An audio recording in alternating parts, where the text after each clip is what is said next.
the red button, Okay. and nobody reminded us. That's okay, it was the first presentation.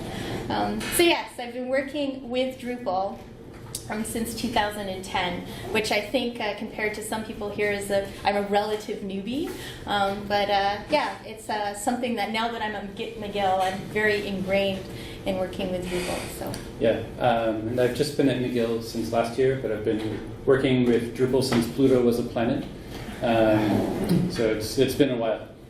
Mm-hmm. And there's a couple of folks in this room who were on this team well before either of us. So if you've got any really hard questions, especially about the early history of the system, please feel free to ask them, and I will look at that. Yes, we're glad to see you guys here. So I'm just going to give a really broad overview of our team, and we're going to get more into this later on. So our team in IT at McGill it's a fairly large web team from what I've seen at other universities, actually. We have a manager, we've got 4 back-end and 2 front-end developers, and we've got support and communications staff, of which I am one. We have included in our team, so that's the development part of our team. There's another half of our team that are training people and people that produce documentation for our community. So that's kind of a nice thing in the university environment that I haven't seen before, is that all the support resources are actually produced at the university as opposed to being produced by an external provider, which is kind of nice. We also have an extended team, so we work with the digital communications group. We have a representative of that team here. We have the database systems and database administrators we work with. They're in IT as well with us. Information security, they're the people that make sure we are doing what we need to do in terms of protecting people's information, which in a higher ed environment is very important. We have legal counsel, and we have feedback from people in our community that are really kind of very active Drupal users that give us a lot of feedback about the tool and how it can be improved and how it's not working for them. In addition to that, we occasionally contract outside vendors for special projects, like our course calendar, and that was Evolving Web that produced that project for us. And then our Drupal 6 to 7 migration, which was another huge project. So I'm going to let Matt take it over from here.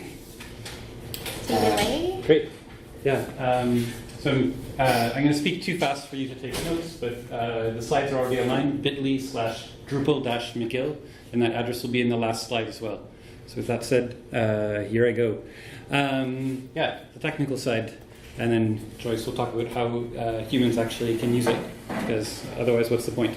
So I'll talk quickly about the scope of the project, its history, how we host it, different environments, systems it integrates with, and our team methodology, and finally a couple of technical challenges that I've noted. As Joyce said, we have about 850 sites at last count, although that was when I started doing these slides. It's probably higher now.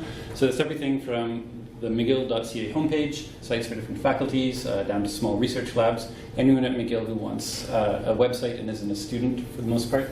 We get up to 10 million page views a month. It's currently increasing about 5% year on year. And we are website number 115 in popularity in all of Canada at the moment. So it's a pretty big site. All of this people on campus get to use without a charge to them, which makes it very popular. And our general plan is to add new features only when we think most, if not all, of our users are going to use them. This is more the WordPress philosophy than the Drupal philosophy in general. We don't build custom applications when we can help it. Those will go outside. We might integrate with them. So basically, it's kind of like a McGill Squarespace. So centralized web system at McGill dates from about 2000. At the time, there were very few CMSs out there. Most of them were expensive or proprietary and bad. So a custom system was built in PHP and Postgres, and that ran for almost 10 years. Before that, it was just random sites built by hand, because that's what you did in 1994. Anyone else was around in the 90s doing these? Yeah. So that's what we had. We've got better tools now. After much discussion, that custom system was moved to Drupal because maintaining a large elaborate platform in-house was too much work, so we leveraged the community. Or people who were there at the time did that. There's an upgrade to Drupal 7, and we will eventually move to Drupal 8, but that's in the early planning stages. Now we'll walk down memory lane. This is what the website looked like in 1997. This is as far back as I could find on Internet Archive. So this is what things looked like when you wrote by hand before CSS was even around. Not many links because there's not that much content compared to now. I don't put the red bullets. Yeah. The little birdies. Yeah, that was somebody wrote extra code by hand just for that. Not me. By 2004, we had our custom in-house CSS, so now you see a lot more links. There's like a news feed here because that can get updated automatically. Things you can do when you actually have an automated system. There's a sitemap link because everyone had sitemaps before we had good search engines. By 2010, this is about the last version of that custom CMS. So you see things like 2 different photo galleries. The news and events feeds are still here, which are getting updated automatically. Search tool. By 2012, we're in Drupal, and the site looks a lot more modern. The width is adjusted because we know that people aren't just looking at it on desktops anymore. There's still feeds of news and events, but it's a little less busy because we just have the most important landing links, and we assume you'll find where you're going from there. And now the website looks completely different. We're actually working on a redesign right now, or rather, she is. Architecture. So all of this is one huge multi-site install, one copy of Sitesall that has all of our modules,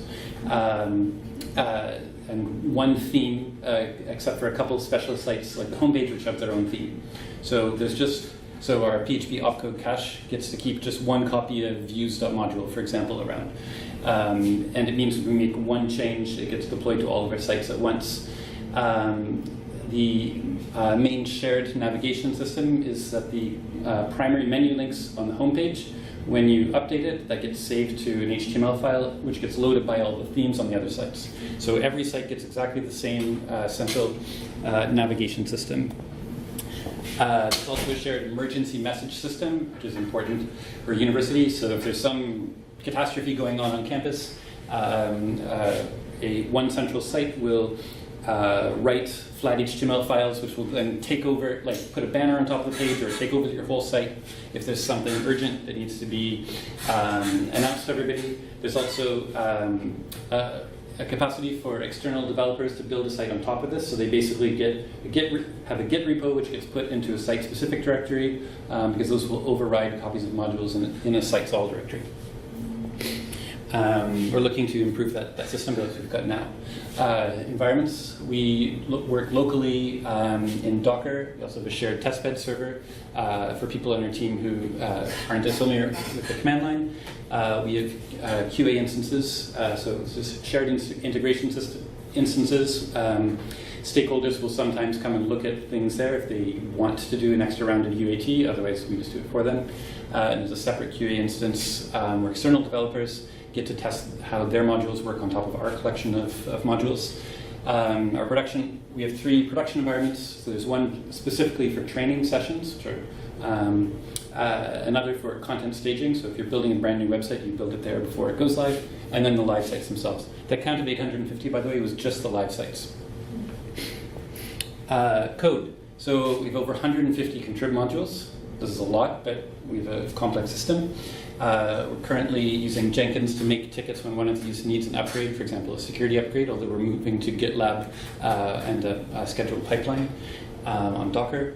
We have about 128 custom modules, although most of those are just using features to save configuration somewhere other than the database because we're not in Drupal 8 and we can't do this in YAML yet.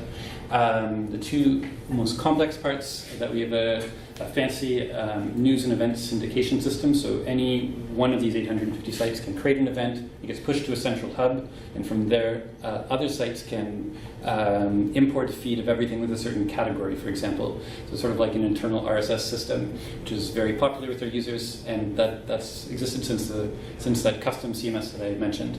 There's also a course calendar import thing, as Joyce mentioned, that was contracted to an external developer. It's extremely complicated because the database structure structure of the course calendar is insane. There's a lot of complexity there. So far, we're around 6,000 commits in Drupal 7, so that's in the past 6 years. We've made some contrib modules and pushed those up to Drupal.org. All of our patches go back up, and we have no core patches, I'm happy to say. In terms of hosting, currently we're on a pool of 8 web servers behind a central load balancer. We have MySQL master and a slave. We're starting to send some expensive read-only queries directly to the slave, but otherwise it's mostly used as a redundant backup. Just some catastrophic failure because we have multiple web servers. Oh, okay, just let you go. We have to have use NFS so that the user-contributed files, like uploaded files, are accessible on all of these machines simultaneously. So that's a central file server. We have 2 ways of searching the site. You can search within one of these 850 sites, or you can search across all McGill.ca properties, including things that aren't even Drupal. So for the site-specific searches, we're currently using Apache Solr, using Zookeeper across a pool of 3 machines. The campus-wide searching is currently on the Google Search Appliance. As you might know, Google is phasing that out, and that will reach its end of life in November, and so we have a call for tender out for a replacement for that. It'll probably be something based on Apache Solr. Authentication is with LDAP, so that's a campus-wide system used for many other things. So that will take an individual and assign them to specific Drupal roles on a specific site. So somebody might be an editor on one site and have a different role on some other site. So here's a quick diagram. This is more for people who are going to look at these slides at home, but it's the same thing as just saying. One thing I'll add is that the database server talks to what we call a data warehouse, which is an Oracle database server that collects information from a wide variety of applications around campus and then makes it available to other ones. So like a central data store. So for example, that's where we get the list of every student or a list of every course. Provisioning. All of this is now using Ansible, which is great. We have 2 separate Git repos for Ansible, one for user space files, so like a Drupal settings file, where we would just make a change and deploy that to, per environment. There's also a second repo run by the sysadmins. So if we want to change, for example, an Apache settings file, we would make a merge request in GitLab, a sysadmin would review it, and then deploy it once they liked it. There are also a collection of little scripts to create or delete a site, to make a test and snapshot, etc. To put a site into maintenance mode. There's a web interface for these. So this functionality is kind of similar to what Eager can do, but it was built before Eager was a viable option. And now we've got it and it works, so we haven't looked at other possibilities. Integrations. I already mentioned the course calendar, the class schedule system as well. User profiles, so this is information about faculty, for example. Addresses of buildings on campus, so that we can associate those with events. All this is coming from an Oracle ERP called Banner, which McGill has been using for many decades, as I understand it. So information is pulled from these sources plus RSS feeds. So pull like some information from Twitter, campaign trackers, so people can see on Facebook who's clicking on your links in your site, etc. And our system exposes, for example, course data to at least one external client, and our system provides is the public-facing course calendar and the staff directory, the campus organization chart, so who reports to who in upper administration, faculty profile pages, as I mentioned. In terms of methodology, all of this has been happening in Agile in our team for a very long time, well before I got there. We're currently have completed over 200 sprints, and we have about 21,000 issues in Jira because issues were imported from Track earlier, but under 1,000 of them are open, so we're doing pretty well. We do user acceptance testing only for special projects when a client specifically wants to review. So we don't create, unlike some Agile workflows, we don't have a release branch and then a test of that before it gets deployed. We just deploy each ticket as it's ready. All database changes are pushed via either a feature or an update hook or some other way in code, because we can't log into each of the sites and start clicking buttons to do a database update, of course. When we have a particular high impact change that goes through what's called a change advisory board, which is a standard enterprise thing where people from different departments come and listen to the high impact change, the description of the high impact change that you're proposing, and make sure that it won't affect them. Make sure that you've tested it properly and have a rollback plan, for example. Finally, some technical challenges. Our platform for allowing external developers to build on top of our system is not very easy for them to use because they have this set of 150 modules and they didn't choose them, they didn't choose the versions, but they still have to work with them. So we're thinking about better ways to do that, which will help at least one person in this room. Like all teams, we need to do more automated testing, continuous integration. We're still moving from Subversion to Git. We're making good progress there, but there's there's a lot of different stakeholders, so that's been taking a while. This means we don't have a feature branch workflow, so basically we have one shared dev branch. So you can imagine sometimes we're stepping on each other's toes, because that's what you do in Subversion. But we're moving to like a pull request model. Finally, it's difficult for us to deprecate some legacy systems that some other department created 10 years ago and we've been maintaining, but we didn't build. We don't have the resources to rebuild it, but nobody else does. So this is probably typical to very large companies or institutions. So we need to keep some ancient systems around just because somebody hasn't yet budgeted a replacement. Since I'm new to working at large institutions, I'll note that large infrastructure or other decisions tend to happen at institutional speed, which is different than small agency speed. So that's it for my part. I'm going to pass it over, or back to you, Joyce. Thanks, Matt. I'm going to slow it down a bit. I don't talk as fast as Matt does, so it'll be a little bit of a different speed. But A human speed. A human speed. So Matt has laid down like the technical groundwork of how the work that our team does and the system that we support. I'm going to talk a little bit about how we present that tool to our users, because if we just presented this information to them, which we found in the past, sometimes we've given them some technical information and they've just kind of gone, what is this and how does this pertain to my website? So it's kind of, I guess, an overview of how we make this palatable for our users and how we help them kind of make their best websites using the tool that we produce. So this is a kind of a look at our support goals from a very high level. So we're looking to assist our site managers and help them maintain the product. So we want to make sure that they are using our CMS effectively, that they understand the tools, they understand the upgrades that we're making, and they know how to go ahead and implement those tools on their websites. Sometimes this involves helping them envision the possibilities with these tools that we're creating, because we come up with these ideas that are submitted to us from different departments for some great tools, and that department has a very good idea of how it can be used.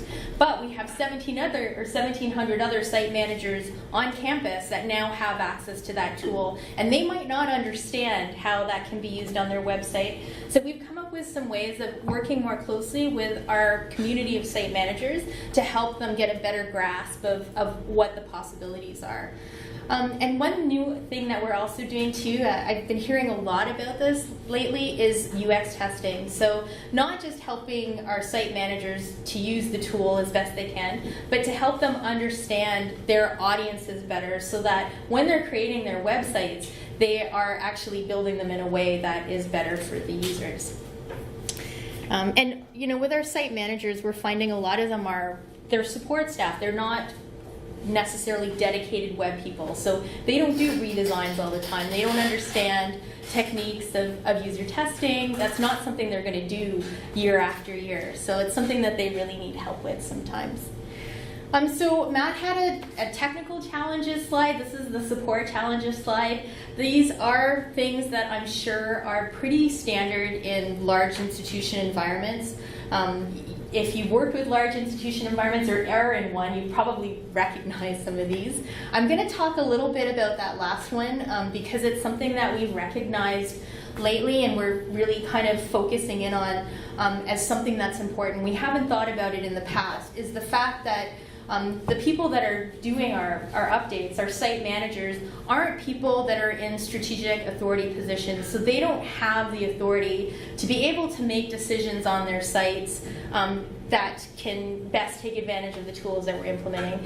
So we're coming up with ways to connect them with positions of authority in their departments so that they can better take advantage of the tools. So before we might have just announced these upgrades to our site manager community, and they would have gone, great, these are great things that we can potentially use, but because they don't have, the ability to be able to say, we're going to have this communication shift that will allow us to incorporate this tool, the tool would just kind of fall flat and it wouldn't be utilized. So I wanted to include a couple of pictures. These are pictures of people from our community. These are taken at one of our yearly presentations or our bi-yearly presentations. They are pretty well attended. We often get about 150 members of our community coming out, it's a kind of a sold out experience for them. We do them as kind of a release presentation kind of thing, so it's kind of exciting. We have, some pretty engaged, experiences. And I'm going to get more into that later on in the presentation. But this is an overview of the types of roles we have within our CMS. So we have site administrators, managers, editors. I think some unique ones for us are the beta testers. So some of our super users at McGill, these are people that have access to newer tools. We grant them access to newer tools. Because they have a history of being early adopters. So we work with them to kind of adopt the new features, really make them shine on their websites, and then once they have some examples, then we roll out the tool to the rest of the community so that we have some kind of concrete ideas that we can present to the other users. In addition to this group of roles, or the roles that we have in our system, the community itself is comprised of a larger a group of people. So just to kind of give you an idea, the breadth of the community over the past 6 years since we've been in Drupal, there's been 4,000 people that have been trained. So we have 1,700 active site managers, but 4,000 people over the years because there's a constant turnover of new people coming in. Over the past year, there's been 600 new site managers trained at McGill. So those are people that are replacing positions or coming in and they're being hired as new web people. In addition to that, we have a larger group of people in addition to the people that actually work in the system. There are people that produce content or review content on the website.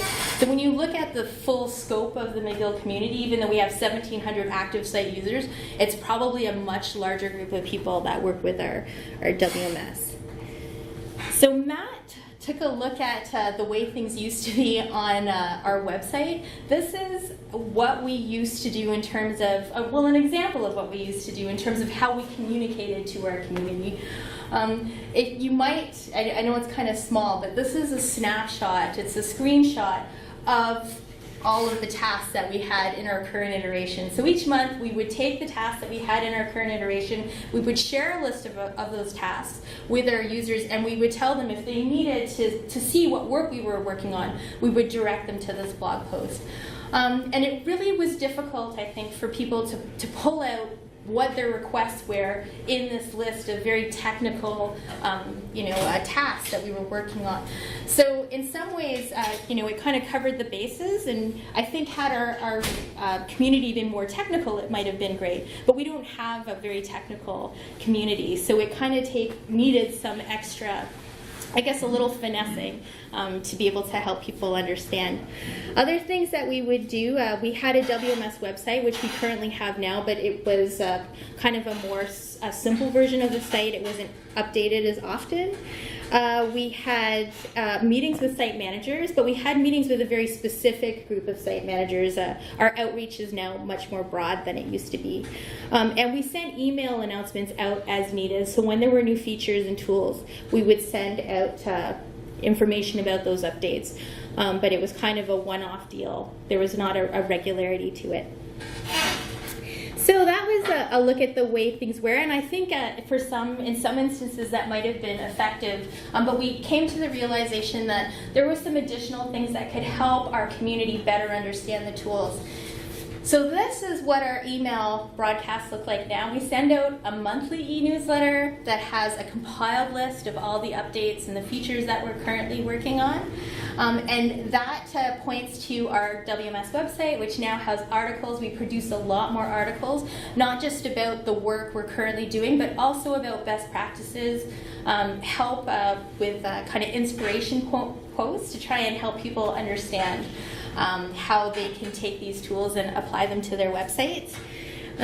We also have, I keep forgetting that when we had this presentation the first time, when we showed it to some of our teammates, they suggested coming up with an example of an update that we had released and how we had communicated that. So recently we had we updated our Twitter blog, which is the Twitter integration that Matt was talking about. So a lot of departments will pull a Twitter account into their website, and Twitter had released some upgrades to their standards that we wanted to implement in the block, and it made the block more visually interesting. It made it more in line with what people would see on Twitter. So we thought, okay, let's implement this and let's roll it out. Well, we rolled it out, and I see some people in the audience laughing that had this experience, because it actually had a bit of a large impact on people's sites. It changed their layout a little bit. It was an improvement, but we had to help people understand how it was an improvement and how they might need to adjust their site layouts in order to make it work for them. So we rolled back the layout. We sent out a couple of email announcements. One of them was in the digest, telling people about why we were making these changes, why they were improvements, and how they needed to upgrade their blocks to make sure that when we turned it back on again, it was going to work well for them. And then we tried it again, and it went over, the rollout went over very smoothly. So just kind of a before and after example. So in addition to the communications pieces that we do, we also work very closely with our site managers on their redesigns, so that they can, a lot of the times our site managers don't have enough time to be able to do all the things that are on their desk and keep up with all the things that are new in the WMS. So we find working with them very closely helps them to know, well, what are the tools I can use? How can I relay out my site using these tools to make it more interesting? And just that they're taking best advantage of the WMS. So here's a before and after example of a site that we worked with recently. This is actually the same content. The content on the left, we didn't do a content upgrade with them because it's more kind of the communications side of thing, and we focus more on the technical.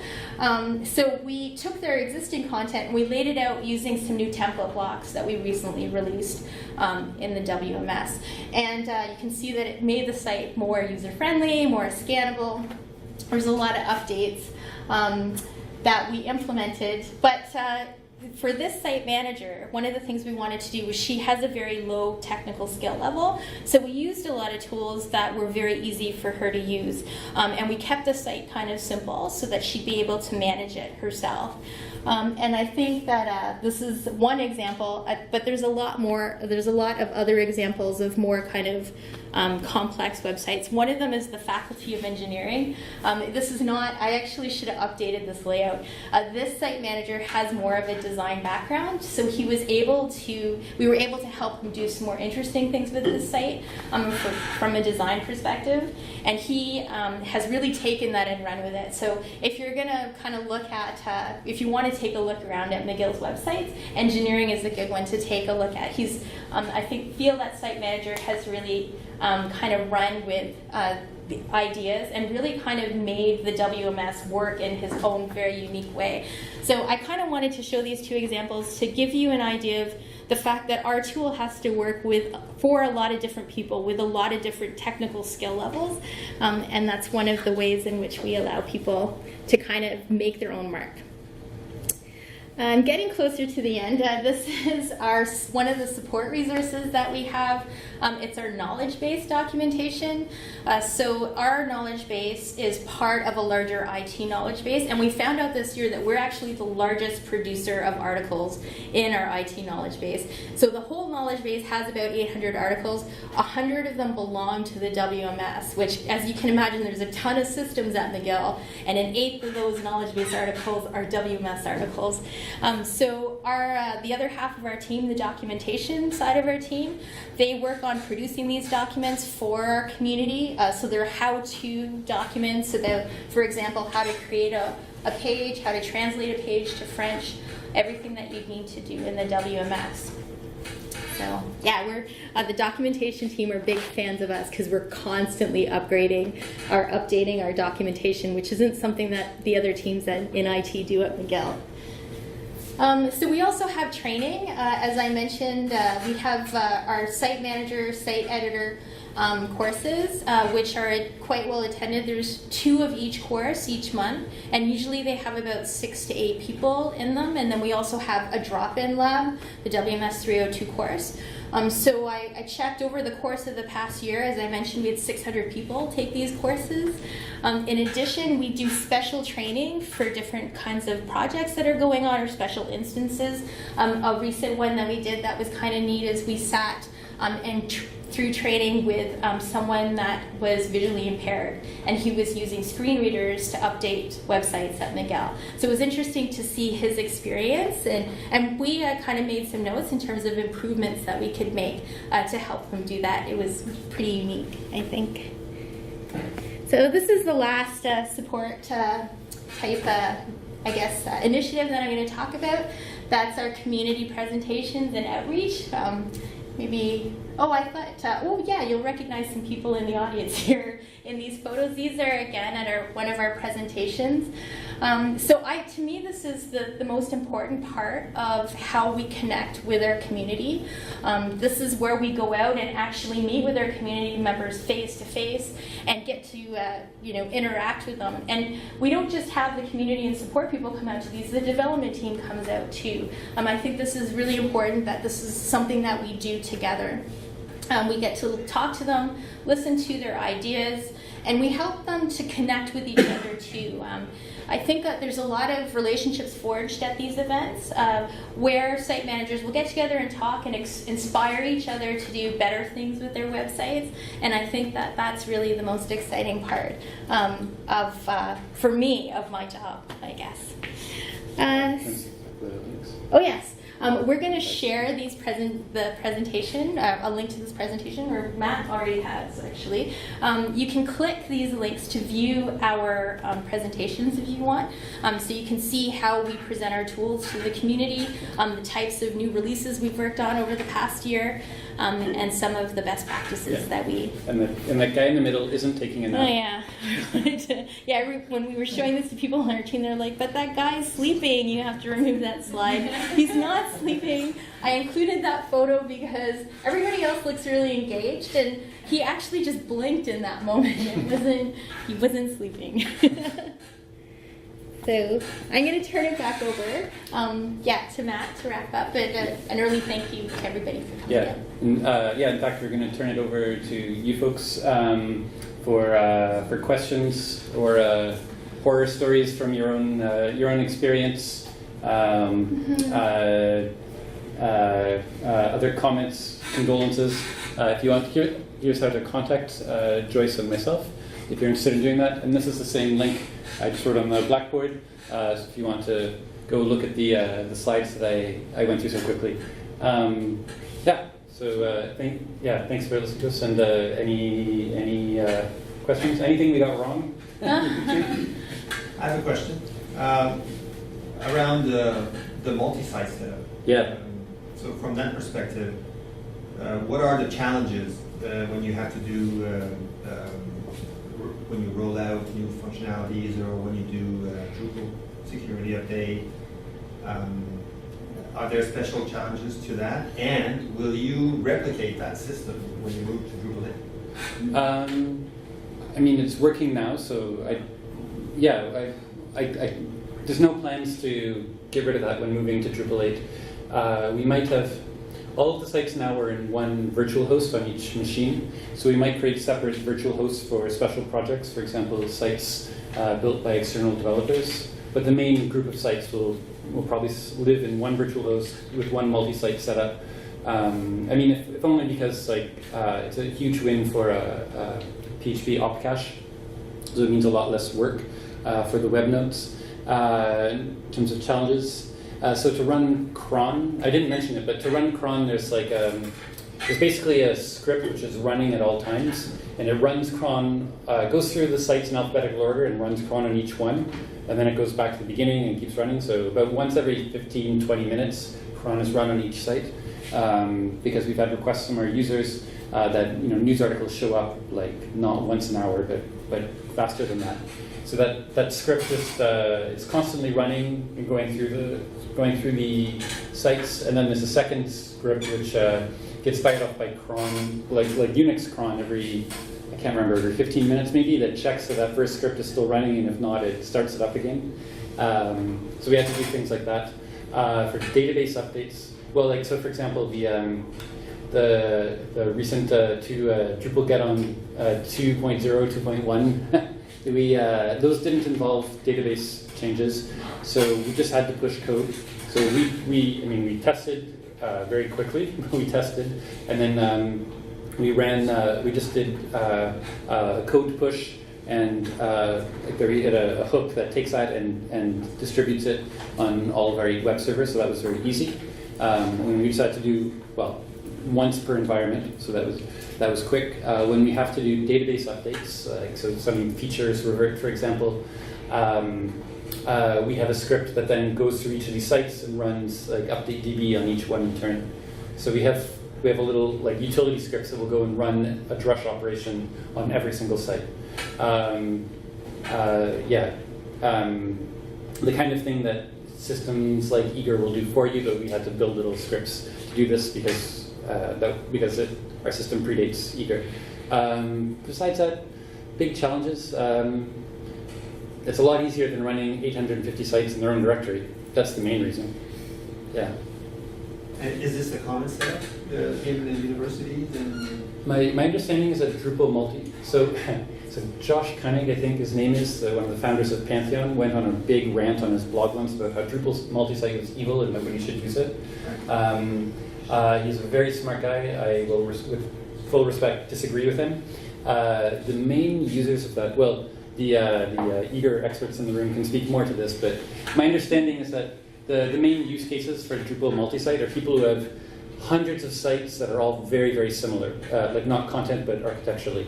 So educational institutions, municipal governments, political parties, these are three really big users, because a political party, there's a political party in the UK, for example, that had a script that would follow an RSS feed, and so whenever they had a new candidate in some election, just a stock site would just spin up with name, address, that's all they need, and then you get a brand new Drupal site.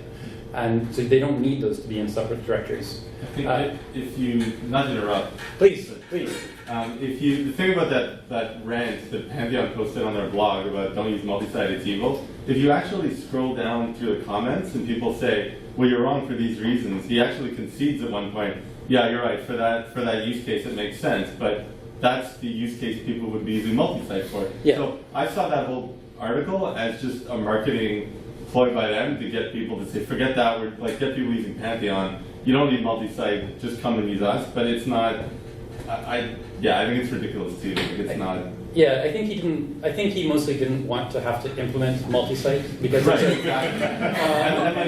When you scroll down, he concedes that okay, multi-site's good. It's a niche thing, but it's very useful for our use case. Right. But I mean, Pantheon doesn't even support multi-site for WordPress, which is sort of a fake multi-site where you have one set of code, one code base, and one database, and they just use little table prefixes. And they don't even want to support that in multi-site unless you're out there elite, super, ultra tier. I can't remember what they call it. But just try not to see the Pantheon blog as the Bible, and you'll be okay. And they're Pantheon's two competitors, Acquia and Platform SH, are very happy to host a Drupal multi-site instance. They don't think is evil. One of the common misconceptions about multi-site is that you can't customize individual sites. People seem to think that you can't override stuff, but you can. You just put code into an individual site directory and it overrides whatever is in the central node. Yeah, So yeah. You can Good point. do that. Right, exactly. So we have a small, like in a YAML file that's read by Ansible, we have does it have a local settings.php file, like toggle, like binary yes or no? And so for a couple sites, they have that, and then they can set their own theme or whatever. But most sites don't need that. And we don't want them to have that, because that's how 10 people can run 850 sites, right? Because they all pretty much look the same. Yeah, I'm just wondering, because you mentioned that the setup, you folks have predates Jaeger, so that all makes sense. Yeah. I mean, have any of you talked about, maybe would be a reason to switch to something like that at some point in the future, as opposed to the custom stuff, or just wondering, like, what your thoughts were on that? It doesn't technically predate Jaeger. I think the decision was made not to use Jaeger because at the time we needed to have a subdomain-based architecture. Sorry. We needed not to have a subdomain-based architecture, subdirectory-based architecture, and that wasn't something that was available to us later. And it wasn't made available for us 3 or 4 years after we... Right, okay. So it didn't make sense at the time, but... Yeah. Has there been any talk about, okay, well, that's there now, maybe we should look at that again, or? Well, I mean, right now, it works, so Right. That's not broken, we're not going to fix it, but we do need to move to Drupal 8, so we haven't yet had those discussions. About Right, how- okay, so you're not there yet at the point to start thinking Yeah, about it. we're in pretty early planning phases for that. Cool. Right, the first step is that our database server is still running MySQL 5.1, which isn't supported by Drupal 8. So that's an example of the institutional speed I was mentioning. Yeah. So somebody needs to hire somebody who will create the part. Anyway, I won't go into the details. There's a lot of paper involved. The kind of thing I didn't have to do when I was working at a shop of 10 people. Right. One of the interesting things that I remember from working at a university is the speed at which workstations across the university were updated to have different versions of browsers. So you're not necessarily keeping pace with the world in terms of what browsers you have to support. You're keeping pace with whatever university IT is supporting, and there Yeah. are thousands of different browsers and whatnot. It's tricky. Yeah, we can't tell them just like use the latest Firefox or whatever because they don't run their workstation. So, Yeah, They're not admins on their own. sorry? You're saying like they're not admins on their own workstations. So. They are not, because if you're running 10,000 workstations, would you let people do whatever they wanted? Like, obviously, we can, yeah. So we work, so if we, if we want to roll out an update to, like our WYSIWYG, like CK editor, like we have to go find out, okay, what version of what browser are the training people using, what will people have on their desktops, and then we have to make sure to test that in browser stack as opposed to just telling everyone upgrade, which is what I used to Yeah, do. so there's a lot of old stuff basically that needs to work with. Yeah, I mean, not as, like I saw a project 3 years ago when I was working somewhere else for the Union of Engineers at Hydro-Quebec, and we needed to support IE6 for them because they didn't have access to anything else on their desktops. So we're doing better than some other large institutions. So did you? Yeah, no, I was going to say that it's not that bad as it was. Like there were times when we had to support like 7, 8, but Yeah. right now it's I think I11 is really the cutoff point, Yeah. and it's fair. Yeah, we're still, I think it's Windows 7 and 10 are on most people's desktops, and the upgrade to 10 it's being rolled out. So I don't know how long it's going to take, but we don't have to go back further than Windows 7. So IE11 is still like 1%, 1.5% archive. yeah.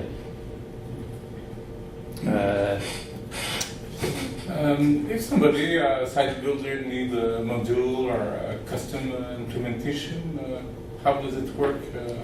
So if we think that most of the other site builders will also find it useful, then we'll do it. If we think it's only that one person, then we usually say no. So if we're getting a lot of requests for the same thing, eventually it usually makes it into one of our iterations where we'll start investigating it. And again, this is the institutional speed. We investigate it. We have to look at what the different options are and if it's going to be something that the rest of our community is going to find useful. And then we may move forward with it. As you can imagine, with that number of people working with the system, we get a lot of requests for little things that people want, and some big things that people want implemented. So we have to take all of that into consideration. I was going to say, our clients would come to us with a business needs statement, and they would describe what they wanted. But then we also sit down with a bunch of site managers on a yearly basis, do interviews, and just find out what people are having hard times with, what are their pain points, and what are they, what are their needs. And then if some of those things, meet, and we have these business needs statements, then we'll prioritize those items for delivery. Mm-hmm. And I think that's an important part of this process because they might not be, I guess, verbalizing the solution that they need the same, but it might be the same solution. Mm-hmm. So we might be getting the same request, even though it's looking different when the requests come into our department. But if it's a custom thing that other people don't need, then we do have that external development environment which we're looking to improve. Yeah, but it exists now. So if your needs are completely different than anyone else, then you hire a consultant or you figure something else out. There's a farm of WordPress sites which we also maintain. So if all you just want is a WordPress blog, then you take that. You get 2 or 3 different themes to choose from, and have fun. We'll do these security updates, and there's a training course about that too. But you just want to run a WordPress site, and you're running a WordPress site. That's what you got. Is the community complaining that it's too much centralized? Or, that is kind of a common complaint that you hear. I mean, we have to develop a tool that is going to work for so many people. On the other side of the picture, there's a number of departments that have had experiences in the other, direction where they've gone with an external company, and then that external company decides they're not going to support the tool anymore. Or the person that originally contracted that external company leaves the department, and all kinds of information is left. And when those things happen, that tool becomes unsupported, not usable. So it's kind of a trade-off. They get to use a centralized tool that is supported centrally, but it's a tool that's developed for everybody. So there's a bit of a compromise involved. Yeah, and we've definitely seen people will explain this to somebody. They'll go out and get quotes for a custom system, and then they'll look at the numbers and say, well, actually, we'll stick with you guys. Yeah. So, not everyone. I mean, the fundraising people, for example, it's the money end of universities. They've got a lot of their own custom stuff going on, but some small research lab, they don't have the budget. Mm-hmm. And and Jesse has a comment as well. I was just going to say 2 things. With regard to the community, though, it's not just, and you guys probably covered this in the first bit. The community is mostly actually not people at McGill, right? It's everyone who uses the site. Random anonymous visitors, or let's say people that are related to McGill in some way, like parents of students or prospective students, et cetera, et cetera. So for having a stable, consistent experience across all of the sites, again, it's a trading, it's a balancing act where for those people that have a consistent experience, that may be more valuable in some cases than having the cutting edge experience or That's a great point. because the number of people that visit the site it's a lot. And it's a global audience. The other thing I just want to say is that I've already outed myself as part of the team. It sounds like you must have a really good team running. Jesse's one of our developers. My joke fell flat out. Just to drive Jesse's point home, I mean, that's a comment that I've heard at every university that I've worked at, that for every department, there's no department for which this tool is going to work perfectly. Yeah. But it's implemented the same across the entire, it's the same in implementation. People get consistency, as Jesse mentioned. Yeah. And we can build on that. So we have like a tool that's fulfilling the need, and then there's like another need. We build a tool that fulfills that need. But at some point, we can lay like options that fulfill like maybe 2 other needs, and then it's still supported. So we can grow the platform like iteratively and try to Yeah. And not just in the WMS either, but as Matt talked about, it integrates with a bunch of different systems across campus. So that integration with Banner, the channel system, those tools, and the course system where we pull course information across all of the websites, that's not possible at some of the other universities that I've worked at because they haven't had a system that's been consistently implemented. So they can't take advantage of all these ways to automatically update their sites. So that creates a lot of extra work in the departments, So which did I is see your- inefficient. Yeah. Do you have a lot of automated testing when you do Drupal core updates? We have some automated testing, which is currently in Jenkins. Not enough. There's some very basic testing. We as I mentioned in my list of challenges, this is something we obviously we know we need to do more of. So it's limited, but there's a start. We're hoping. I mentioned that we're planning to move from Subversion and Jenkins to GitLab. So we're hoping to be able to run tests. Like you make a merge request, what GitHub calls a pull request, and then like a test run, and then so your thing won't even be queued for approval until automated tests pass, which is a great model. So it's in the plans. Yeah. Can you talk a bit about your switch to Docker for development? Oh, that was so great. Yeah. Anyone else here a big Docker fan? Yeah. So it was so Thomas did that. He took a week and he had a Docker file and then a make file that ran common commands. We had something that closely resembles like our current live environment. Like you get a Solar Memcache, all that stuff is running, and then there's a make command that goes and fetches a database copy of the database and spins up your site. So very. But it's for local development, right? Local, yeah. Absolutely. Well, local plus that's how GitLab pipelines are run. So that environment is also being spun up to do those tests there. It was awesome. So you have like a local environment that you can muck around with as much as you want. That you can flush and rebuild whenever you want. It's been great. Does that use the same Ansible sort of? It fetches. So it fetches the Git repos that have the Ansible files and runs J2 locally to build like the settings.php files in almost exactly the same way as on prod. So that we can use to test those too. We haven't put WordPress on there yet because we do very little WordPress development. But like for example, the Subversion repository full of cron scripts exists also in Docker, and they contact the dev version of Banner, so we can test all those and have like the local the Banner import database locally inside of Docker to muck around with however you need to. Yeah, it's great thing.